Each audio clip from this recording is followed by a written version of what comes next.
welcome to Evolutionary Men. I'm your host, Jason Lang. Let's get started.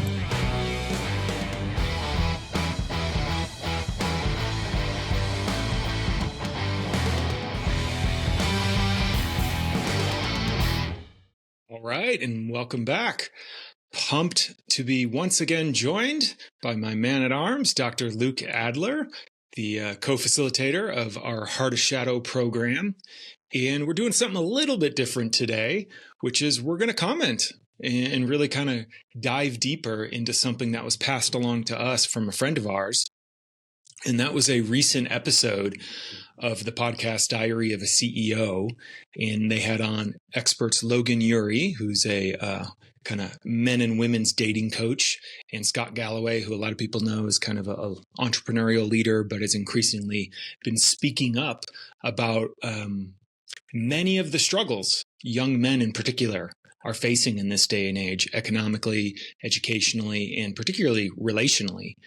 And so Luke and I want to just talk a little bit about what they were pointing out today and really highlight a lot of what we think they got right and a lot of what they just maybe missed because they're not quite in the work in the same way that Luke and I are. And, you know, between the two of us, we've been working with men for decades.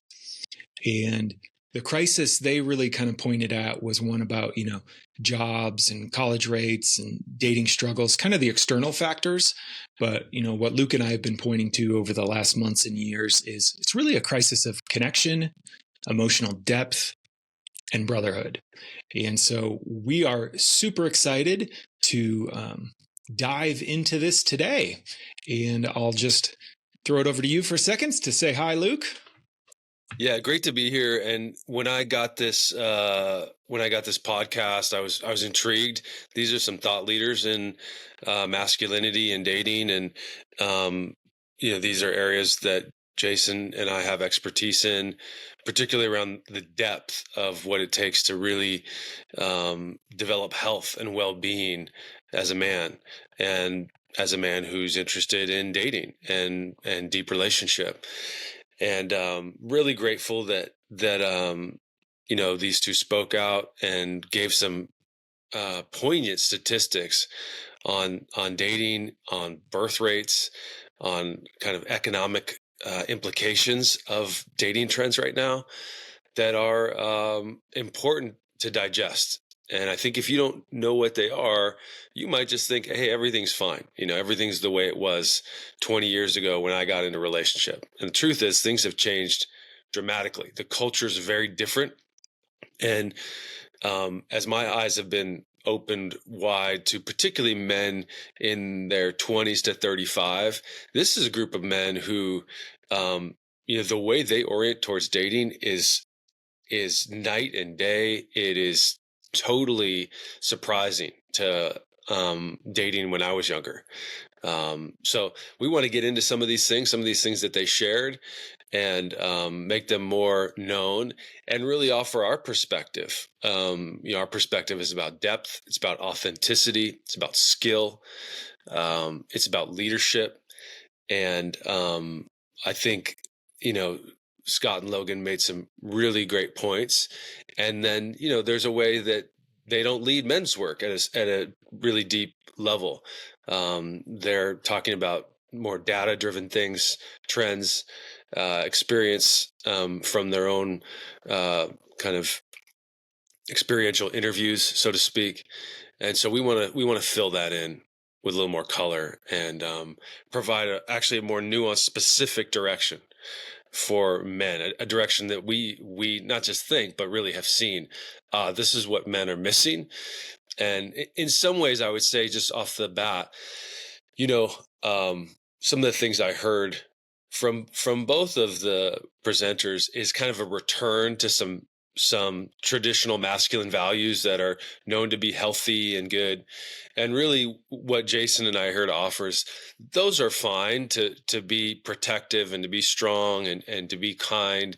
But there's actually a way masculinity is evolving, and it's going further than it's ever been before and deeper. And that's the thing that we really want to comment on and make clear for y'all.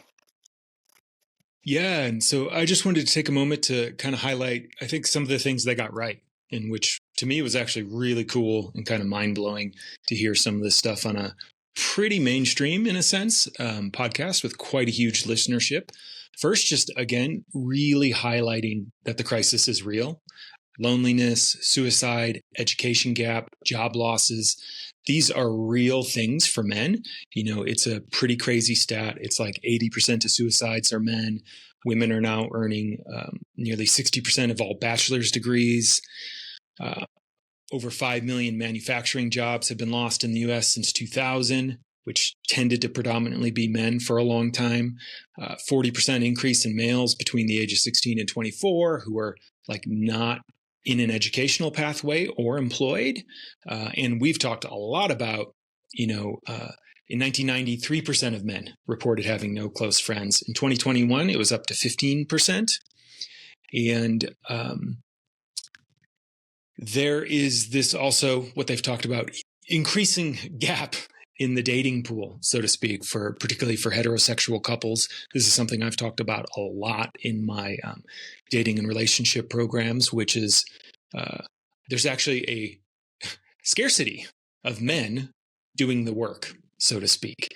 And I don't necessarily blame men for that, right? Women's liberation movement kind of started in the late 50s and 60s and came first a little bit. And men's work, there was a bit of a burst of men's work in the 60s and then again in the 90s, but it's a little farther behind. And I've been involved with and led a lot of co-ed work around relationships. And particularly once you hit the age of like 35 and above, you start going into those spaces. It's full of women who are like, where are all the conscious men? Like, where are the men who are actually doing their work?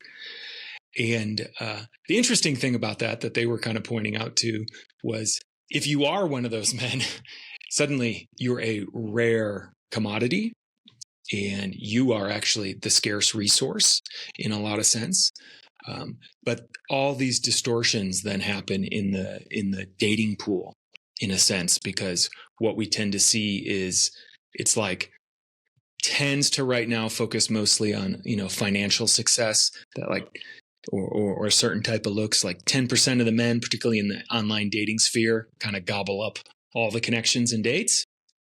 And the rest of the men are just left dry. And I've worked with many men like that who literally send out hundreds of messages a month and rarely get a swipe or a date. And it's painful. It's brutal.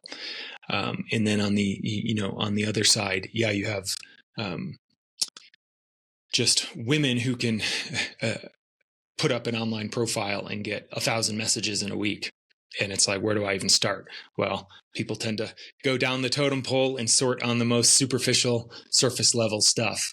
And the one that really blew me away they were talking about, and that was like, it's something like, I think they said like 90% of women put a 6 foot tall filter on their things. And it's only something like, I think he said like 13% of men are 6 feet or above. And it's just like right there, you're already kind of messing things up.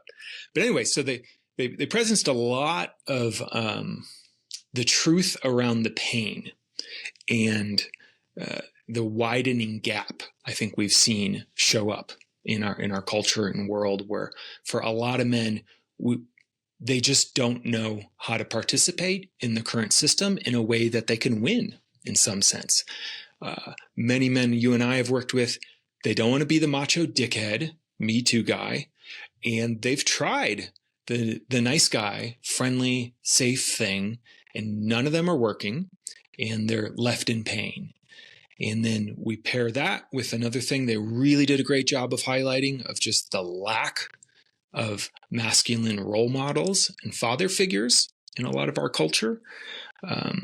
With here in the West, there's kind of a gift and the curse of, we have the gift of differentiation, meaning we can easily differentiate from pathological family systems in ways that weren't really possible back in the day. It was like you were just kind of stuck in your family system. Now more than ever, people can separate from that and become their own entities, live in different parts of the country, be very independent. And the same thing lands true for marriage and relationships.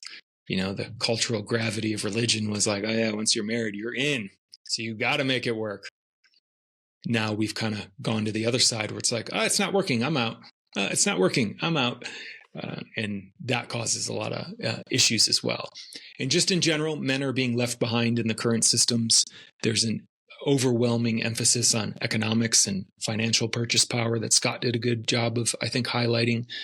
And that was just wild to hear Logan. She's like, the reason I came on this podcast was to promote this idea of these things called men's groups, which I was like, whoa, that's something we have a little currency in, and are certainly part of the missing piece. The other thing I really wanted to name that whether or not they mentioned it or this led me to it was a kind of a mind-blowing fact I saw, particularly around suicides. And maybe it was them who mentioned it, but yeah. And I kind of fell prey to this, that, most people assume that men who die by suicide never asked for help. But the truth is, the facts actually, the stats show 60% had reached out in some capacity to a mental health professional, to a clergyman, to something.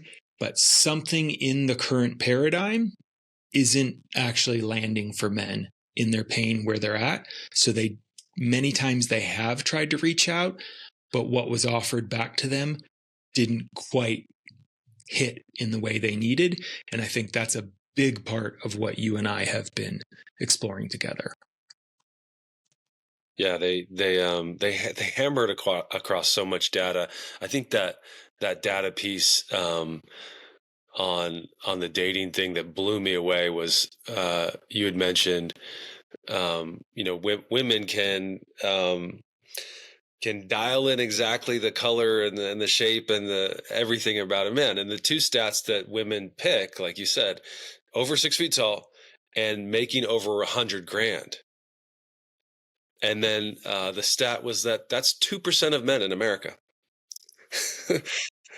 So it's created this culture, this interesting culture. The word is hypergamy, where you have, if you're a man in that category that all women want, I mean, you're a kid in a candy store. These men are they have no incentive to settle down.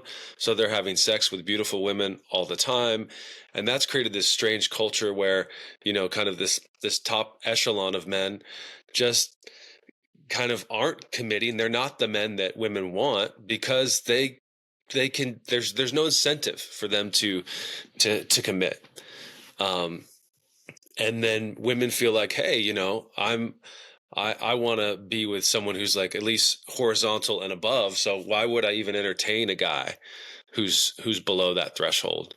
And so you just have men who aren't even getting a chance. And like you said, I can't remember the stat, but it's like, men have to swipe right. I'm not going to get this right, but let's say 50 times, and out of 50 times, they maybe get one coffee. And they have to get 10 coffees to get a second date. Right. So like you said, it's created this culture where men have gotten used to being rejected over and over and over and over again.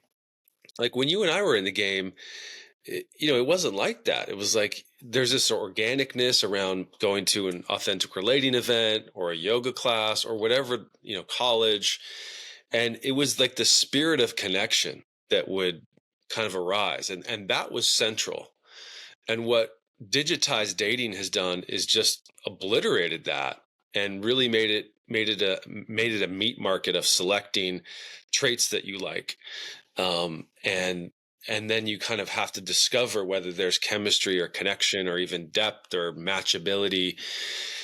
And it's done these really interesting things to younger men, which has become evident in our work, where we'll work with guys between 20 and 35 who say they're afraid to approach a woman because they don't want to seem predatorial.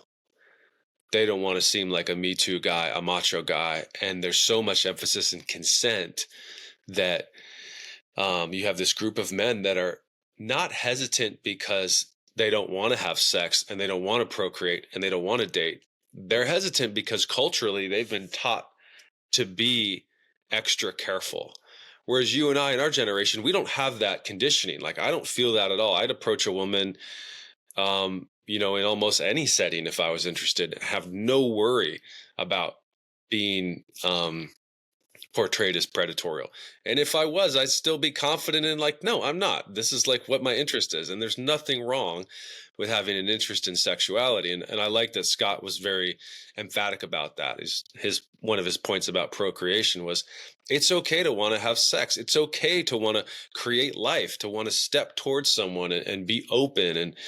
And I like his stance on that and how he stood around men, stepping into that. And I'm a real champion of that, stepping out of the app, stepping out of the kind of technocratic culture around relationship. Fuck that.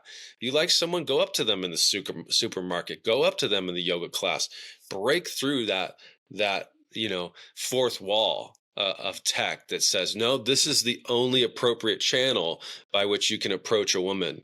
And I like Scott's vibe around that. He's kind of clear of like, you gotta take a risk. You as the younger people say, you gotta shoot your shot.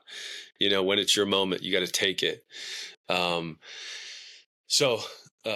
Those were some powerful things. And then just the implications of, if we're not procreating, if we're not dating, like the birth rates are down tremendously in this country.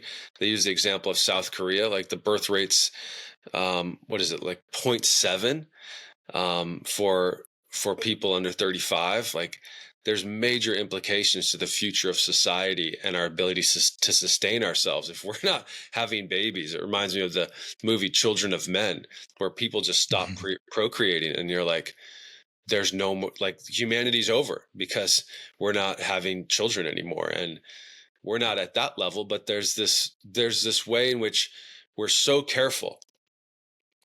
And we're so there's so much disequity between men and women for financial reasons and kind of what is attractive anymore, that we're in this interesting place around culture. And of course that's reflected politically. Like we have these very kind of strange choices around what masculinity is, and neither of them are really appealing to men and women. It's like, wait, what is masculinity? We don't, we're all kind of aversive to what's being presented at the level of culture, which brings you and I into play here, what we do.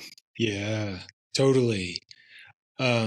And I have a few bullet points, I think, that cover a little bit of, from our perspective, maybe a bit of what they missed or where they were just not quite in their place of genius as kind of studiers of the culture of men's work, but not necessarily immersed in it quite as deep.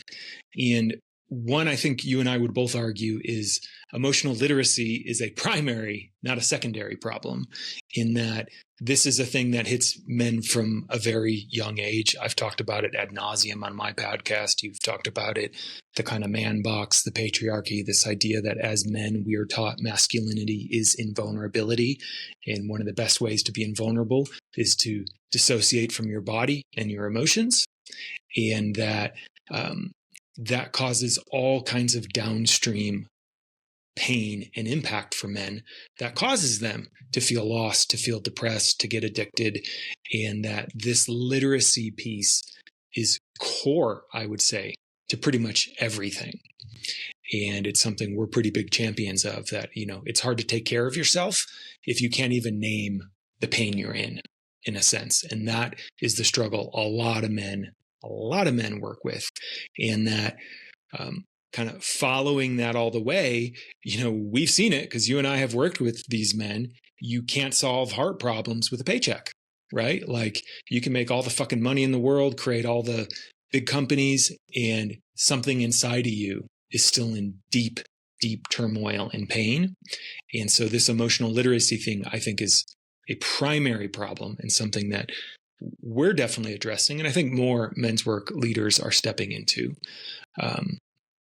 The loneliness thing, yeah, it's not just a side effect. Again, it's like a primary thing that so many of the structures where men used to bond are kind of evaporating and being wiped away. And we're moving to this kind of hyper digital culture where there's like parasocial relationships. I follow this person, feels like intimacy, but it's not intimacy. And that, we've talked about it before, one of the main ways men bond is through doing hard shit in our bodies together.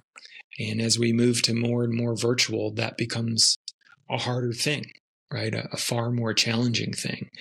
And, here in the West, just our whole system is kind of set up for privacy, aloneness. I've talked about this. It's like the American dream is to live separate from, never have to talk to anyone or be bothered by everyone. It's this hyper privatization, I think, is a big thing they didn't really talk enough about. And then, another one I was really thinking about was the economic status thing, that it's like, once you make a certain amount of job and feel good about yourself, then you can like show up, have a certain job, make a certain amount of money, like your well-being will kind of come from that. And there's some truth, right, around being able to hold your own. But I think what they miss too, which we're on the, I would say, edge of, is, well, actually, what's going to make you the most successful is developing a deep, present, embodied, and well-regulated nervous system, because that is what actually has people trust you and want to give you money and allows you to move through the world and create a lot of these opportunities. And it's a core level thing, right? It's not, it's the pain point I see so many guys I work with come to is like, well, I want to set the goals so I can achieve the thing so I can feel better. And they're almost always setting themselves up to fail, because if your nervous system is shit, like if you're dysregulated and in pain and not healthy, it's going to be 10,000 times harder to achieve those things. But when we get our nervous system handled and regulated first, it's much easier. There's just like a natural energy that comes through the body you and I have talked about for taking action or taking risks or whatever that might be. And I know I got a bunch here, but I'm just going to keep spitting fire here. The dating crisis, right? It's not just like a high standards things. It's a crisis of depth. Women want depth, not just depth financially. That is a surface level marker that ideally points to an interior depth, that a man that can handle conflict, relate well to people, can be a meaningful part of his culture and society. Those men tend to garner resources, but they're not. The reason they're getting those resources is because of their depth, right? People trust them, feel safe around them. And so we need deeper and more emotionally present men who, and I think this is maybe where Scott kind of bumps up to some of his limits. Logan was speaking to it a little bit more, that one of the new challenges for us men is fluidity is required. It's not enough to just go out and fucking provide anymore. We have worked with dozens of men, and I've talked to hundreds of men who stepped on the escalator, busted ass, working hard, paying the bills, but were never in the house, did not raise their kids, had no romantic connection with their wife. Kids hit 18, wife's out. She's like, we don't have a fucking relationship. I don't even know who you are. I don't love you. And he's like, well, I thought I was doing what I was supposed to. No, we need both now. We have to have that fluidity to change diapers and kick ass. Show up relationally for our woman, do the fucking dishes. Like, it is more work, right? I think that's the thing, a lot of men are like, ugh, but it's like, yeah. And women have to do more work too in their own ways. And just final two things, the kids thing, having less kids. I can tell you in the work I do, one of the reasons for that is a lot of kids had a pretty fucking shitty experience growing up. And they're like, I don't want to do that unless I know I can give my child a better experience than I did. And I see this time and time again that kind of what I want to point to here is there's a lot of forces against why I think many men I work with are reluctant to start families. Because when we do, we want to do it well. And so we want to have the inner work done to not recapitulate all the shit that was put onto us from our lineage. And we want to have a certain amount of capacity that we know we can take care of them. And it takes a lot to raise kids these days. If both parents are working full time, how do we be present for the kids? And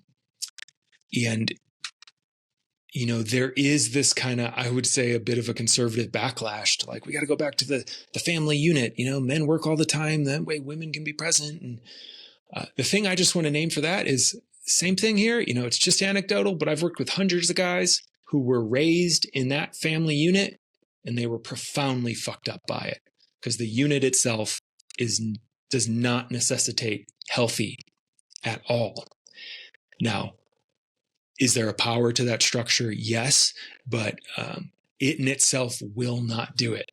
So many men I've worked with, extremely damaged, living in a household with a mom and a dad in the traditional nuclear family and completely broken. And then final thing in this rant here is I think they could have done more to talk about just like initiation and ritual and brotherhood. That, part of what has melted away is, there's not a whole lot of places for men to go to literally be led from boyhood to manhood. Of like, hey, let's initiate you. Let's bring you over the fold. Let's give you hard and loving feedback. And that is definitely something I think the men's work world is stepping pretty intensely into to fill that gap. And certainly you and I have been doing as well. So I just put like 8,000 things on the board there. So I'm just going to hand it off to you. Easy Thanks, to take brother. The torch there. Yeah, I mean the modern initiation really for men is just sports, and that's still the kind of there's a few domains that men get to exist in, right? It's like making money, career, and sports. And it's like, well, whatever town, major city is near you, that's your team, whether it's collegiate or it's professional. And that's what we talk about. That's the modern day kind of gladiatorship of, it's so weird now that you and I are in our middle age. It's like, we're obsessed with these like 18 to 24-year-old men who are throwing a ball or kicking a ball. And it's like, we just love these men, right? And it's like, these are boys that we're obsessed with and we want to wear their jerseys. And then of course, once they're 27, 28, they're not as good at their sports and, they're washing out. And unless you're Tom Brady, we're just like, who's the next 19-year-old star in a sport, and it gets a little strange, just from a kind of what we value standpoint, let alone the pressure. Like my daughter's 10 years old and her ballet teacher wants her there 12 hours a week and says she's going to be a professional. And I'm like, yo, all I want my daughter to do is know how to exercise when she's older. I don't want her fucking obsessed with her hair and her goddamn makeup all day and how she's looking in the fucking mirror when she's on bar, right? Like, fuck that kind of pressure we put on kids. Like the professional pathways to become pros in every sport as a kid right now are gross. It's like, how many kids are going to go pro? It's not even 1% of who's entering sports, right? So it's like, what are we teaching kids about value and initiation and rites of passage, right? Get them fucking outside. Let's go for a hike. Let's go walk along the river. Let's like get into an immersive place so that when we're older, we know how to exercise. It's like, how to take care of your body, not get into these hyper kind of focused spaces around being the next star in whatever sport that you're interested in. So that rant is just, kind of another criticism of like what's available to young people and still what we praise as adults, and ultimately what's missing and what we get from sports is connection. Like the best time growing up playing sports was in the locker room, and it's cheering each other on and it's pushing to complete a time trial on a run or something. It's going through something hard together, whether we won or we lost was secondary to the bonding that would occur, So back to the podcast. I think, the thing that started to rub me the wrong way, Scott was going really hard on, you just got to make money. That's the main thing. Make money, be a provider, be dependable. And he, and then he made some interesting critiques. He said, as he's, what is he, 20 years ago, you could be a principal of a junior high and like no karate, and you were considered like a pretty viable mate. And now that guy is like actually not that attractive. Like he used the example of, you can be a fucking dipshit who made a bunch of money on Dogecoin and you're a multimillionaire and you're a terrible person, but your prospects are wide open because, essentially women just want someone who's got money. And here's our big critique, which you've already said. That might be true at the surface level of initial attraction. And that's more true at different demographics, right? If you're an older woman, you tend to want someone with more money for reasons of, you're fucking tired. You want someone who can provide, right? It's harder to make money when you're older because of a waning vitality. But the truth is, and this is something you and I see, and I've seen it as a clinician for, 25 years now, is that the biggest thing that destroys relationships isn't money. It's a factor sometimes. It's that men don't know how to communicate, and sometimes women don't either. Men don't know how to identify what they feel and articulate it. Men have hair triggers around shame, and they're unwilling to sit with it and communicate and apologize. And men are hesitant to bring forward their needs because they're so sentenced to be a provider, to be tough, to be these things that are being emphasized in this podcast. And I think it's really deleterious to just think of yourself as, fuck, I just need to pursue excellence and make money. And maybe my job is just to support my wife. She's making more money, so I'm just going to support her. And that's masculinity. That's nice. But inevitably, in any relationship, we bump up against our blind spots. We bump up against our limitations around how to talk and communicate when there's conflict. And if we don't have those skills because we don't know ourselves, we don't know our conditioning, our trauma, and our wounding, and how we can get hit in a moment around the kids, around finances, around our well-being, and start to get really reactive and shut down, or really reactive and blame. No partner is going to put up with that forever unless it's a hyper-orthodox culture where men just control women. And no one's happy in that dynamic either, right? That's a fucking horrific situation, something you and I have seen multiple times, which is what we're pointing to around going back to some older model where men are providers and women take care of the household, and the children are having what they need, and men are halfway showing up in terms of their emotional presence. Like, no, I mean, really the point we're driving home here is men are being asked to evolve, right? And let's bring in politics here for just a second. On the right, men are being asked to return to some dick-headed asshole, cruel version of actually men who weren't really present in the US ever, right? Other than subcultures. I mean, it's like this idea of a 1950s men. Men in the 1950s still had a sense of decency, kindness, and moral integrity. So what's being presented on the right is this kind of cruel, callous, compassionless masculinity. It's like, no, that's not it. And they offer this critique in the podcast. And on the left is like, men are supposed to act more like women, like be really passive, really centric to, marginalized groups. And it's like, well, that's great. Those are great qualities, but that's not where men are being asked to evolve, right? And that's where men's groups come in, and that's where our work comes in. And, like your program, Pillars of Presence, it's a dating program around like men who are in pain, around, finding love. But, I'm putting words in your mouth for a moment, but the premise of the program isn't like how to be more fuckable or how to make more money. It's authenticity. It's how to be more of who you are. It's how to bring forward what's true for you and how to communicate that. And that ultimately, what everyone wants is when shit gets hard, when it gets tough, can you keep showing up? Can you soften, communicate, and listen, and not hyperreact and dig down into your trauma and shut down and filter out what's being said and only hear where you have to be protected. it's a really set of advanced skills, advanced relational skills that human beings are utterly capable of. And by the way, really make us different than any other species, right? We have this ability to reflect and refine our behavior.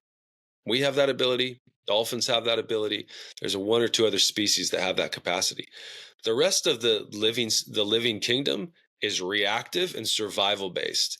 And that's part of what I didn't like about the podcast. There's parts of it that were like, let's return to survivability.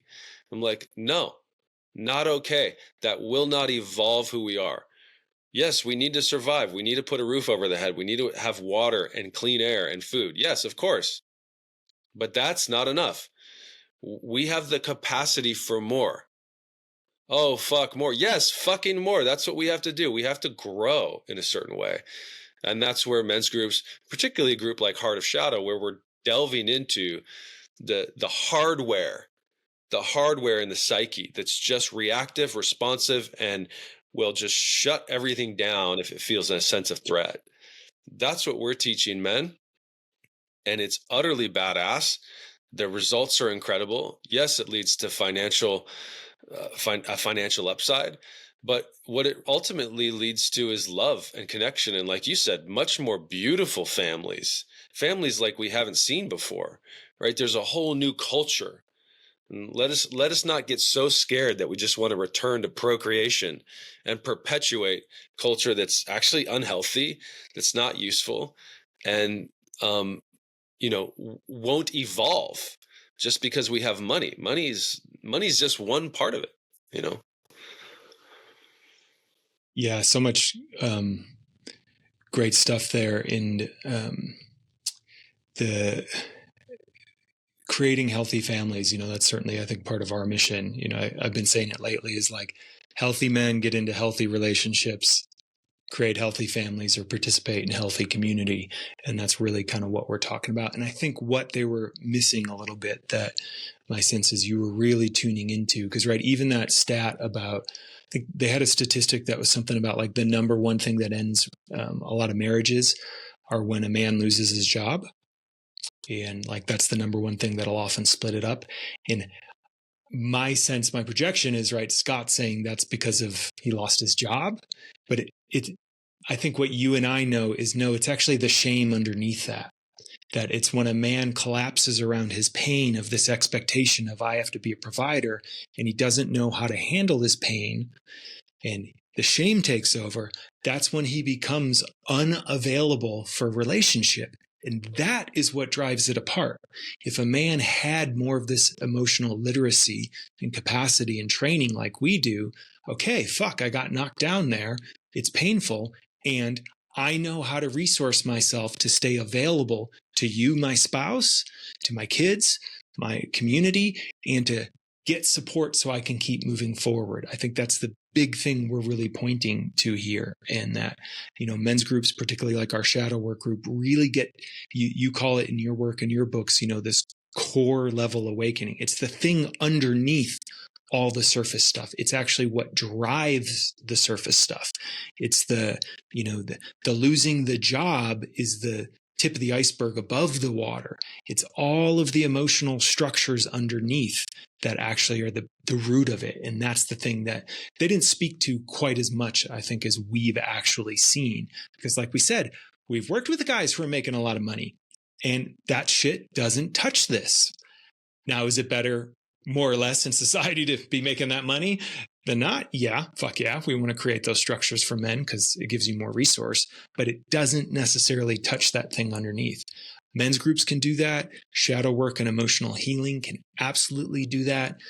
This process of moving from numbing to feeling to embodying does that we really lead men to, and getting this brotherhood in literally getting love back online for men that brings forth a new type of, masculinity that, hasn't really been seen before, I think is so key.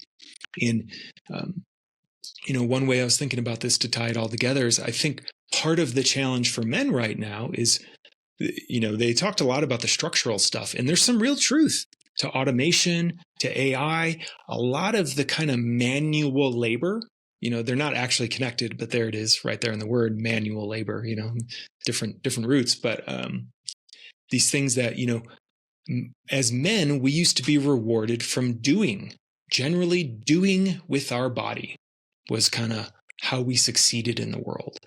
That is increasingly going away.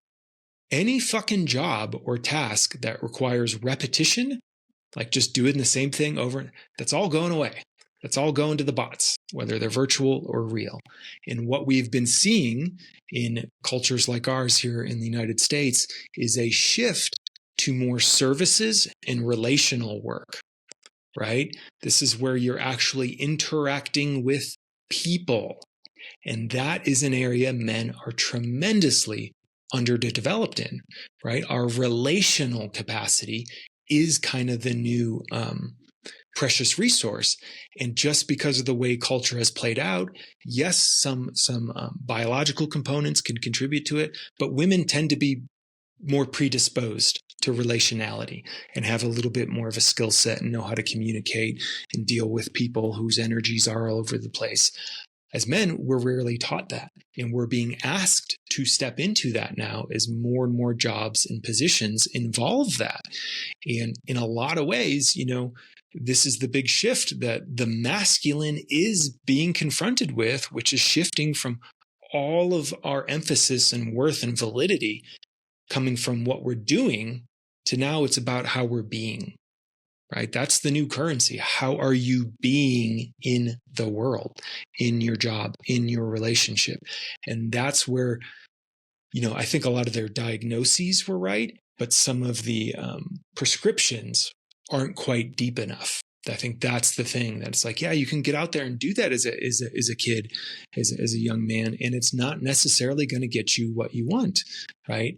What we're offering, I would argue, through men's work and men's groups and emotional fluidity and evolving this idea of masculinity, it will get you there. I mean, it's a work in progress. We're trying to figure it out as we fucking go. We don't have all the answers, but we're seeing the needle move for men, right? Of all across the spectrum, from the young guys who feel totally fucking lost to the older men who followed the script and are still ended up suffering and in pain. That, okay, there's something underneath that frankly, therapy and coaching don't quite get to, but something about the work we're doing in groups really does seem to really land. Yeah, it was cringe. I think that's why I reached out to you, Jason, because it was cringy when I heard this emphasis on, pursue excellence, make a lot of money, and then he admitted that he gets critiqued for it, and start drinking some more. Drink more alcohol. It was like, okay, but like, what are we doing here with this message? Because we have these examples of like men, lots of men that we worked with who make a ton of money and who have suffered profoundly in relationship. And money didn't do it for them, and excellence didn't do it for them. It was like all of these underdeveloped parts of their emotional well-beings were what was getting triggered in relationship, or keeping them from relationship, or causing relationships to fail. And so, in that sense, I cringed for any young man who was listening to that podcast and went, "Oh, fuck. Like, I need to triple down on my associate's degree, or my, bachelor's degree, or a master's degree, or fuck, I got to go for a PhD because I have to pursue excellence around being able to make money and provide and become that man that." It's like, okay, dude, you're a professor at NYU, you're a near billionaire, and you're telling men what you've done. Like, that's great. Like, I'm talking about Scott Galloway. Like, in some ways you're just projecting your formula. Like, that's wonderful. First of all, most men are never going to be able to attain that. And I acknowledge that, at the end he softened around, just get a job and be dependable and, manage money well. I was like, okay, thank you for offering that in the last 10 minutes of the podcast. Right. But the bigger point that you and I are making is money's not enough. It's not enough. And like, guys, you don't have to go out there and make a ton and pursue excellence. If you want to pursue excellence in something, pursue excellence of your own being. Pursue the excellence of knowing yourself emotionally, of knowing yourself in terms of your trauma history, your wounding and conditioning. That's the stuff that's gonna absolutely train wreck your future relationships. And we work with men all the time who are like, I wish I had had these skills. I wish I could pause around my shame. I wish I would have done this differently in this relationship. And if you're a super stud who's making so much damn money and you can choose whatever you want, then I actually kind of feel sorry for you in a certain way, because you're relegated to almost this monarchy class where actually the world revolves around you and you don't have to grow. Like there's this example of Prince Philip, which I think is, one of the not Harry, but Harry's brother's son. And they bring Prince Philip 6 eggs every morning. And Prince Philip will only eat the 2 eggs that are perfect. And then they throw the 4 eggs away. Like, yeah, this is what it's like to be on the very top. Is actually your idiosyncrasies are catered to, right? And you're not asked to grow or change. Actually, society revolves around you and your proclivities and your kind of underdeveloped issues. And this is what's happening for like super wealthy. Like look at Elon Musk, right? Like, I mean, I don't have to go deep into criticism here, but here's a guy who treats people really poorly, who's done some pretty shitty things to a lot of Americans. And he doesn't have to deal with it because he has so much money and gets to exist in this shelter. Now, he is suffering to some degree, I mean, relatively, with how many billions of dollars he has now that he's fucked up Tesla. But my point is that, men like that who have reached this kind of upper echelon, they're in this place that's actually pretty deleterious for their well-being, which is growth isn't something that they have to look at. And ultimately the real currency, the ultimate currency, the only currency that we have, the real wealth, I say this often, is the love you create, the love you give, and the love that you generate when you leave this body, and that's all we've got. That's all we've got. That's the only thing in my sense that actually lives beyond your body, and I know I'm getting a little esoteric here, but if you ask anyone what matters most to you, no one's going to say money. And if they do, it's not coming from any place of joy. There's the countless research of people terminal at the end of their life. And it's always the same message. I wish I hadn't worked as much and I wish I'd spent more time with people I love. I think that really sums it up. And so, again, super grateful for Scott and Logan and Steve, the host of that podcast, for bringing these issues forward because they are important. But I think maybe we'll just end with, if we want a generation of men to thrive again, it's not just about the surface. It can't just be about better test scores, a fitter body, or a bigger paycheck. Like, it's the deeper hearts. It's community. It's being able to feel and stand strong. And that's what I would say we're champions for.